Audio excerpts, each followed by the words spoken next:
தமிழகம் முழுவதும் உள்ள ரேஷன் கடைகளில் 2,22,00,000 குடும்ப அட்டைதாரர்களுக்கு பச்சரிசி, சர்க்கரை, வேஷ்டி சேலை, கரும்பு, 3,000 ரூபாய் பணம் ஆகியவை அடங்கிய பொங்கல் பரிசு தொகுப்புகள் நேற்று முதல் வழங்கப்பட்டு வருகிறது. அதேபோல ஓசூர் பகுதியில் உள்ள ரேஷன் கடைகளில் குடும்ப அட்டைதாரர்களுக்கு பொங்கல் பரிசு தொகுப்புகள் வழங்கப்பட்டு வருகிறது.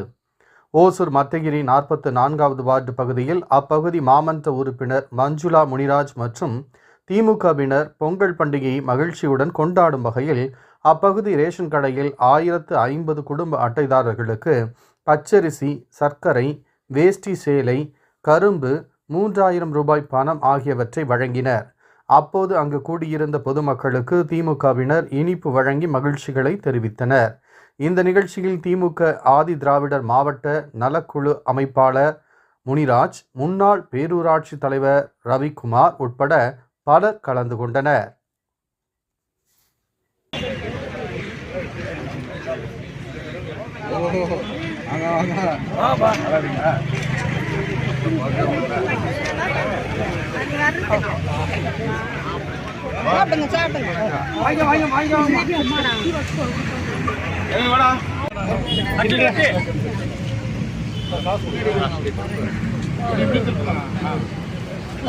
நீங்க யாரும் கை வைக்காதீங்க.